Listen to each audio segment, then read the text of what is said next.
All right. For the test tomorrow, you should be able to write balanced equations from the descriptions of reactions. Braden.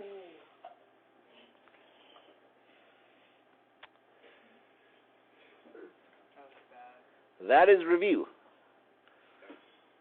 So if I say,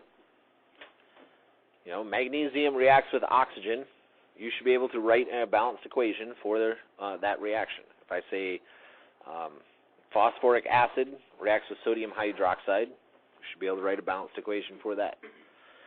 Okay, now you won't have to do that on all the problems. There'll be some stuff that's spread out, but of course the bigger problems at the end that are worth lots of points, that is an important part of it, and that's something that we've been working on for the last couple months. Okay, you should be able to predict products and viability for reactions, so that goes into it too.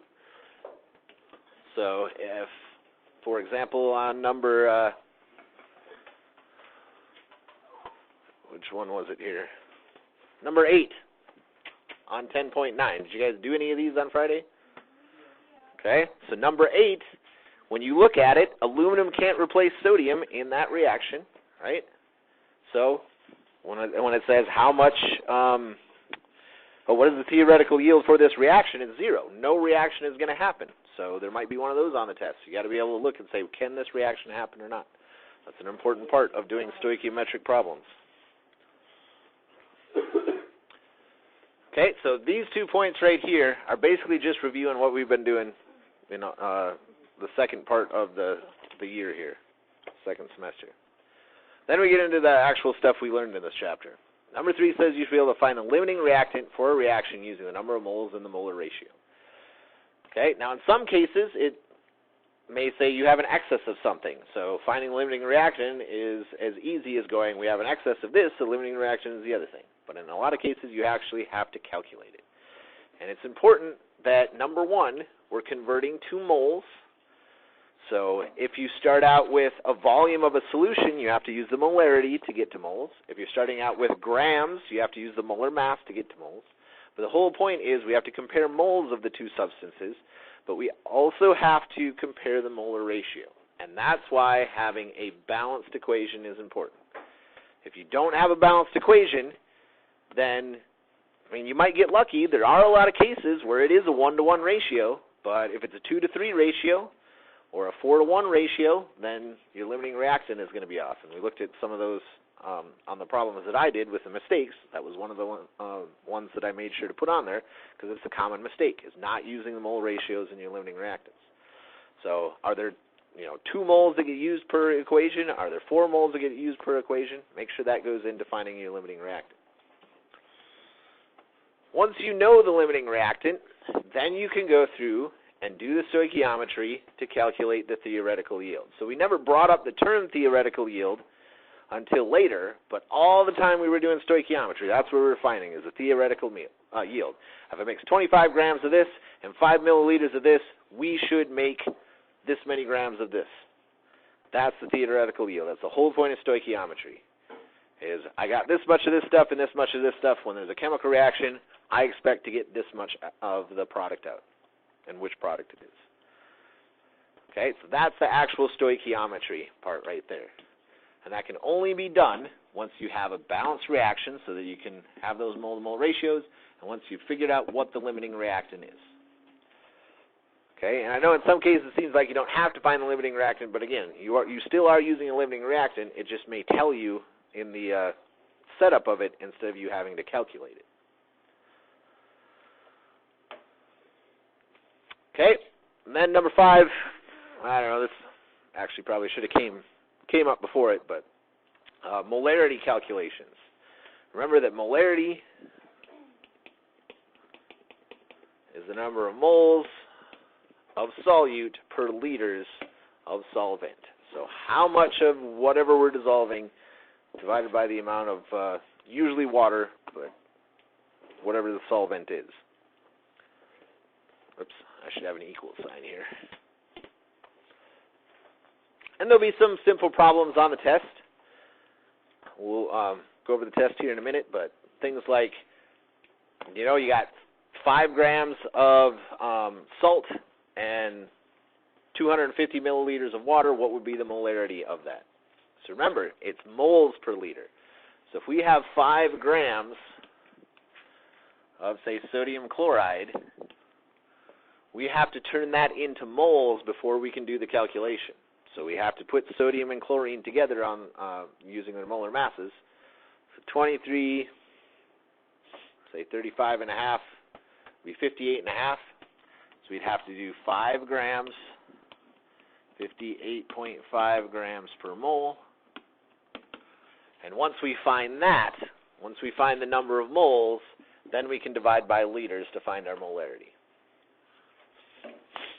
Okay, but we should be able to do all parts of that. If I say I want to make a 5 molar solution and I have 2 moles of the product, 2 moles of solute, how much water do I need? So we have to be able to put in 5 moles molarity here, 5 molar here, 2 moles here, and this would be our unknown. So 2 over 5, whatever that is, 20%, 20.2. Okay, so molar calculations. And of course, we use those sometimes in the stoichiometry because sometimes you're given a volume of a solution, a volume of a solution with a molarity, and you got to be able to figure out limiting reactant and stoichiometry from that. Okay, and then finally, you should be able to calculate the percent yield for a reaction using the theoretical and actual yields. So, there'll be a couple problems where it's given to you. Your theoretical yield is this. Your actual yield is this. What's your percent yield? Or maybe if your theoretical yield is this much, if you know that your percent yield is 80%, how much are you actually going to make? So again, that's a 3-part calculation, right? Percent equals actual over theoretical. And if you set it up like that, you just plug it in. I mean, it is a simple 3-part algebra problem.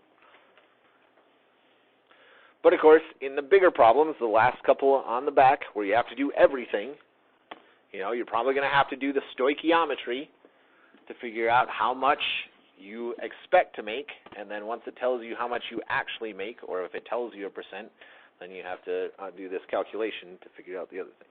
What do you mean by everything? We do almost everything in the problems for almost? Yes.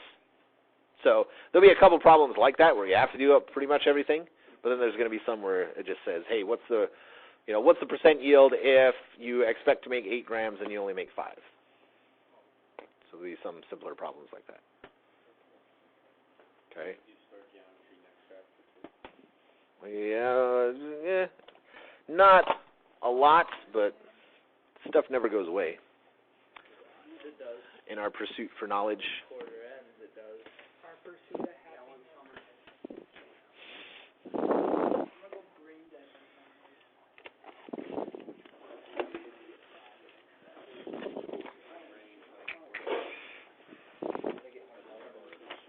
Okay, looking at the test.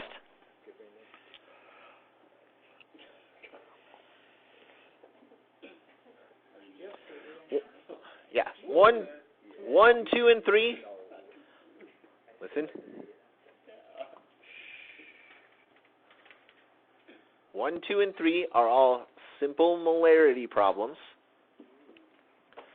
So, for example, number 2, you want to make this molarity solution using this many grams of a substance. How much water do you need? Okay, that would be a problem. Or a question. Can you go over one like that? Says you want to make a certain molarity solution. So let's say you want to make, I basically just did this. You want to make a 5 molar solution. You have 5 grams of salt. Yeah, so change it to moles, put it in there. 5 molar goes here. Figure out how much water you need.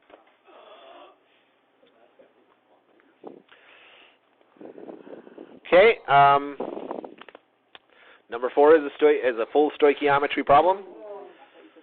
That early in the Okay, I've spaced them around apparently. I'm sorry.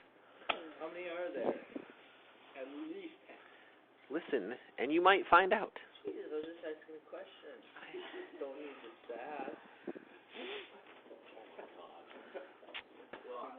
Let's just local teacher shoots hydrogen, wrangles the student. Goes on a homicidal rampage. Okay, number 5 is a percent yield problem. Number 6 is also a percent yield problem. Number 7 is a percent yield problem. Number 8 is more of a conceptual question about percent yield. Okay, number 9, it just asks you what the molar ratio of two compounds in an equation is. So, for example,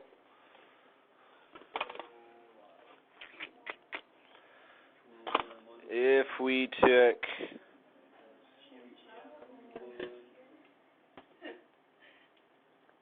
let's do this.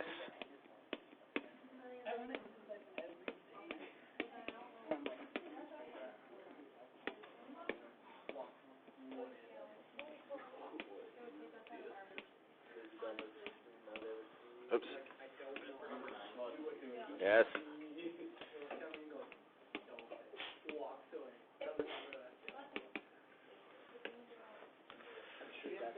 Here we have phosphoric acid reacting with sodium, gives us sodium phosphate, and, sorry, let me erase this, and hydrogen gas. Okay? H2.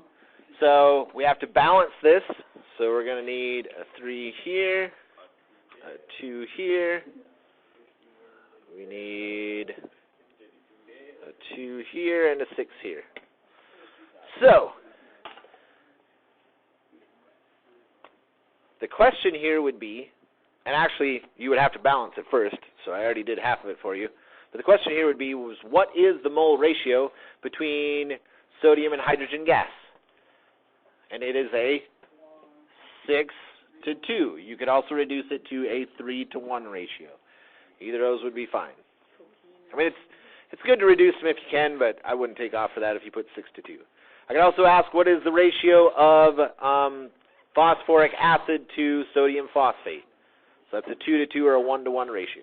That's all mole ratios are. Sodium to hydrogen is 6:2, or a 3:1. It's the same ratio.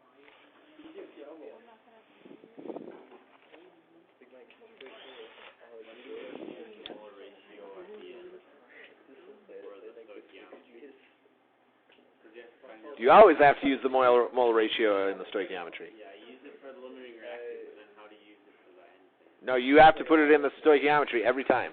Yeah. There's just a lot of cases it's 1:1, but it's the same thing. If we're looking, if this is our limiting reactant, and we're trying to find out how much hydrogen is made, right, we have to go from using the amount that we're given, we have to go to the number of moles of that using the molar mass, right, and then we have to relate 6:2. We're using up 6 of these for every 2 of these that we make, and then we relate to how much of this we make. Okay, number 10, I give you a balanced reaction, and I give you amounts, and all I ask is, what is the limiting reactant? So it's just a limiting reactant calculation. Number 11 is the same, actually. And number 12 is the same. So 10, 11, and 12, I give you a balanced reaction. So that part is already done for you. You don't have to try to figure out chemicals or anything. You don't have to balance it. All that's done. You're just given amounts, and you have to calculate what the limiting reaction is.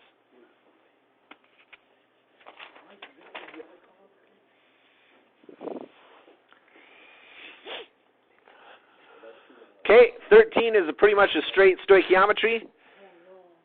I ask you, what is the product and what is the theoretical yield? So you have to figure out your whole reaction. You have to figure out which thing is going to be the product on the end. So you're probably going to be looking at solubility rules there to tell what's going to be the precipitate. Okay. And then you're asked to calculate the theoretical yield. So once you find, you go through the writing down the equation, find the limiting reactant, use the limiting reactant, find the theoretical yield. Number 14 is very similar. It's just once you find the theoretical yield, then you have to find the percent yield. So 13 and 14 are kind of the same in that vein. It's just in one, you only need to find the theoretical yield. And the other, it says, okay, you actually make this much, what would be the percent yield? Percent yield. And that's pretty much it.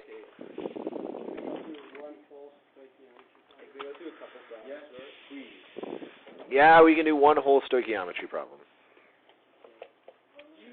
Those things suck. And then one more at the end where you got to find the percent yield. Yes. Go back, complete the lab. That hunter, 1200. Lab. We have to do a lab. Yeah, during the test. When I walked in, I'm like, where'd you get the winner? Someone injured. No, he's on filters. I'm like, no. I didn't get it done yet.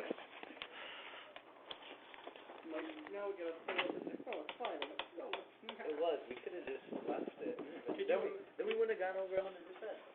Oh, we would have been well over 100% on the one. We got 100% over 100 on another, so we just switched our numbers. We think we were wrong, so we switched our numbers. Oh, we're good. Oops. Your check sheet go thirsty.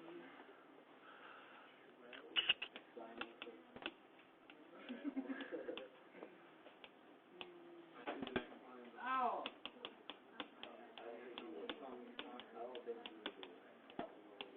Yeah, I just came here.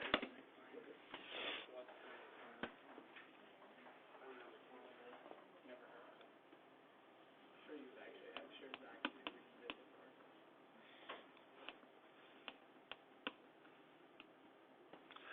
Actually, let's do it this way. Violet bin. Very No, it's like the guy that sells them.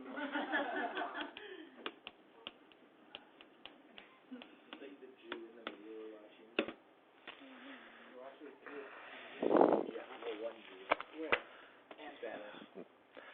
This might be the time to bring up that I keep track of all you that insult me while I'm doing this, and then as I go through your tests, I make sure to take extra points off. I never insulted you. Hey, I'm talking about me, Mark. All right, so you have 12 grams of iron that's put into 50 milliliters of 2 molar hydrochloric acid. What is the volume of gas that is produced? So, first step is, no, good Lord, no. We need to write a balanced reaction, and I mean, that's really a lot of different points. So really, the first step is to write formulas for our reactants. So iron's pretty easy, that's just Fe.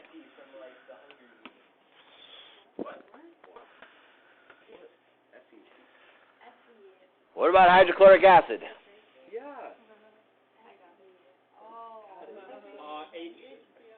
HCl. HCl, right? The hydro tells us that it just comes from the periodic table. So chlorine is a -1. We only need one hydrogen. So it's just HCl. Okay? So what type of reaction is this? Single replacement. The iron is going to try to replace the hydrogen in the hydrochloric acid. Can it? I don't know. Yep. In this case, yes, the iron is active enough so it can displace that. So to do this, we're going to assume that the iron forms a +2 ion, as is kind of our thing. If I was to give this to you, I should say assume Fe is 2+, okay? So on a test, I would make sure to have that. So we're going to assume that Fe is a 2+, so in this case, we need to have 2 chlorines for every iron there. And then, what do we make over here? H2. It has to be H2 because it is a diatomic molecule. Okay? Now we put a 2 in front of the HCl to balance it. Now, try to keep this stuff separate, right? Do we need to look at our solubility sheet at all here? No, because solubility sheet only has to do with double replacement reactions. So you could go and, figure out that HCl is aqueous and the FeCl should be aqueous as well, but that doesn't matter because this is a single replacement reaction. So don't get confused between the double replacement and the single replacement. Now, we have to find the limiting reactant. So as far as the iron, we're given that we have 12 grams of iron. We need to first turn that into moles. So how do we do that? Molar mass. The molar mass. So 55.85 grams per mole.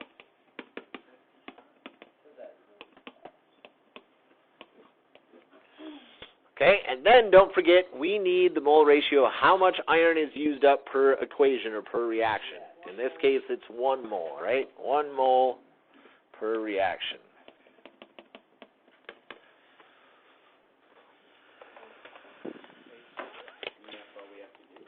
No, we have to do the math now. 12 divided by 55.85 gives us 0.2149.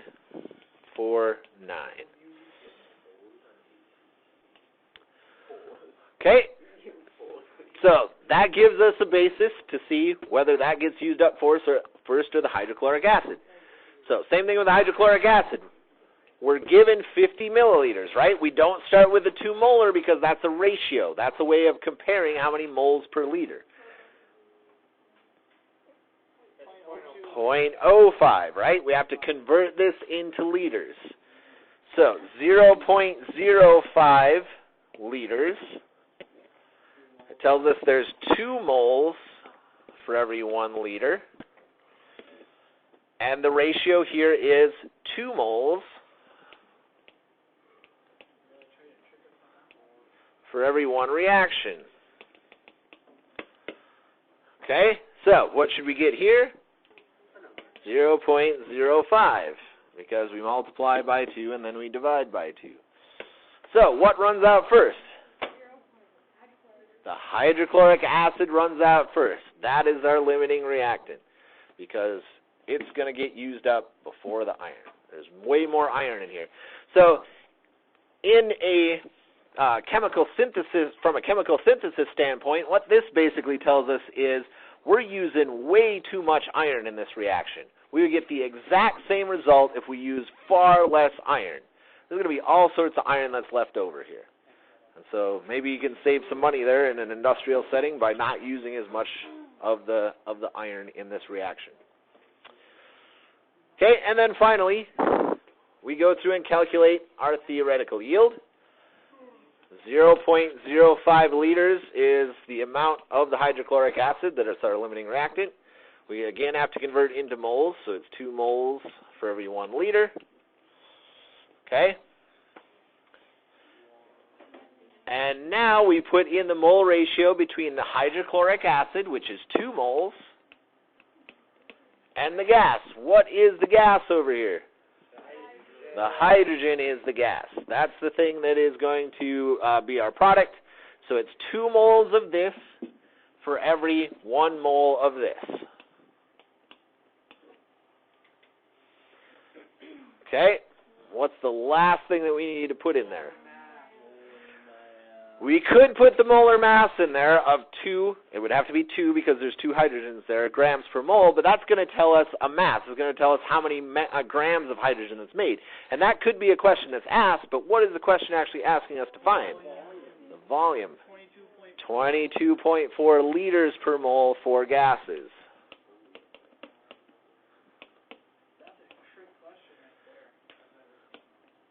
Not a trick question. This is something that has been on a couple of different worksheets that we've done. I'd like to throw it in there to remind ourselves. For gases, you get a volume of 22.4 liters for every mole of gas that is made. Right. We take 0.05 times 22.4, and that would give us our answer. I mean, technically you're multiplying by 2, but you divide by 2 there too, so we can take a shortcut. And we get 1.12 liters. Uh-huh.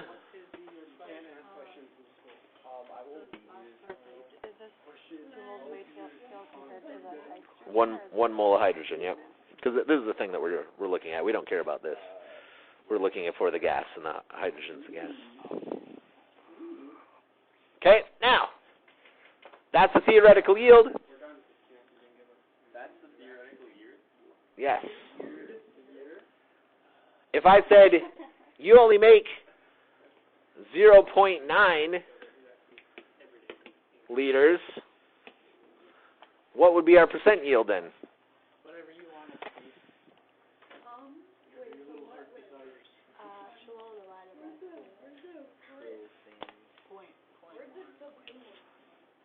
Where did what?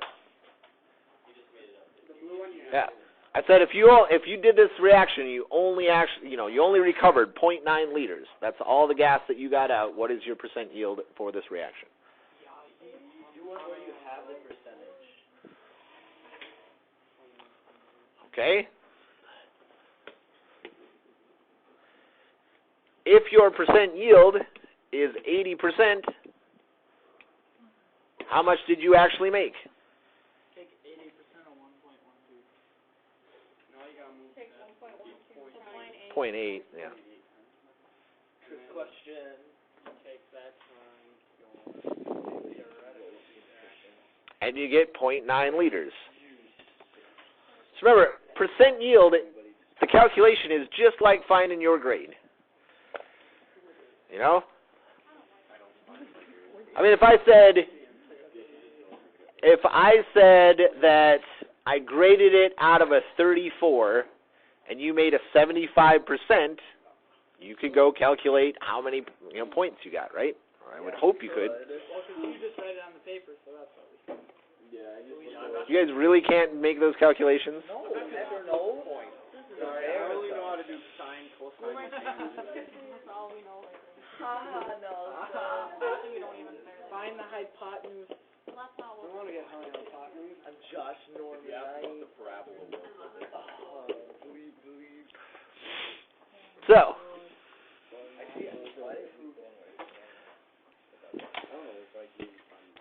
now I'm going to say one more time, and I still don't get a lot of people that seem to take this. No, listen. Just listen to what I'm saying. Don't guess what I'm saying, because you never guess right.